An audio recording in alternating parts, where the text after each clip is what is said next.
Comportamentos concretos, ações repetitivas, preocupações excessivas, retratadas pela ficção, mas que são bem reais na vida de milhares de portugueses.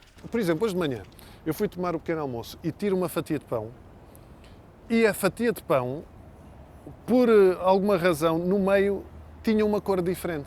E a minha vontade foi logo colocar essa fatia de parte e não comer esta.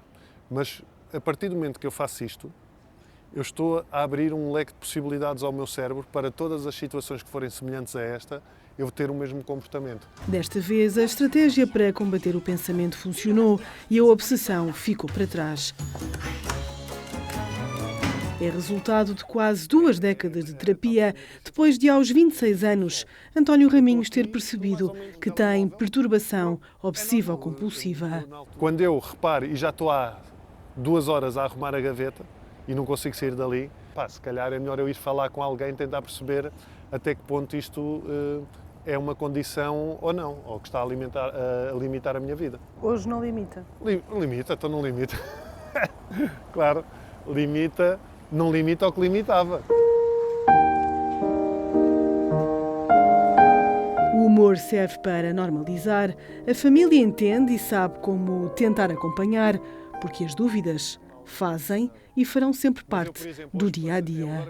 A nossa cabeça coloca-nos dúvidas, que à partida eu sei que não são reais, que não fazem sentido, mas que causam picos de ansiedade tão grandes que nós assumimos que aquilo tem um fundo real, um fundo verdadeiro. Sim, primeiro gostava de saber onde é que se encontra para saber a quem é que posso encaminhar.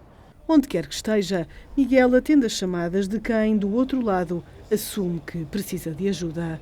Eu gostava de dizer que a minha missão é erradicar a POC, mas isso não é possível, portanto a segunda melhor coisa é ajudar as pessoas a tratarem a POC.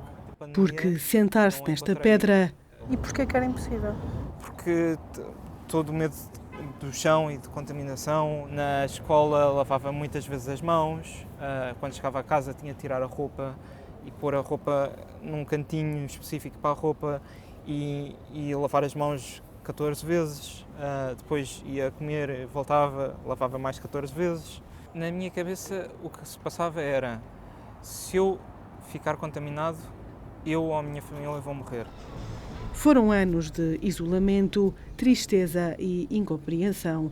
Com terapias e medicação, a vida teve altos e baixos. E num desses baixos, bem fundo, Miguel pede ao pai para ser internado.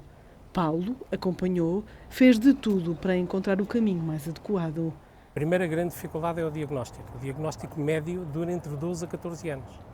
Portanto, há 12 a 14 anos de tratamento que já se perderam. Por isso é que nós estamos nesta semana de sensibilização para a POC, precisamente para que as pessoas tomem consciência da doença e possam reagir em tempo. Se há 500 mil pessoas com a POC, haverá 1 milhão de pais que não sabem o que é que hão de fazer com os filhos, não é?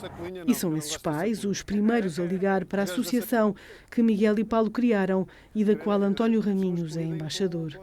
Através da POC Doentes e Família é possível perceber a doença e como se manifesta e pedir orientações. A associação está a formar terapeutas com base em práticas internacionais, porque é possível viver com POC. A parte mais importante é o trabalho da pessoa combater a doença e vai, no espaço seguro, vai fazendo as coisas aos poucos. Uma parte das questões relacionadas com a saúde mental são mecanismos que, de algum modo, num momento da nossa vida, foram protetores. Mas agora já não precisamos deles. Então temos que aprender a deixá-los ir. Podia ser diabetes. Não é. Mas podia ser diabetes. É só outra questão.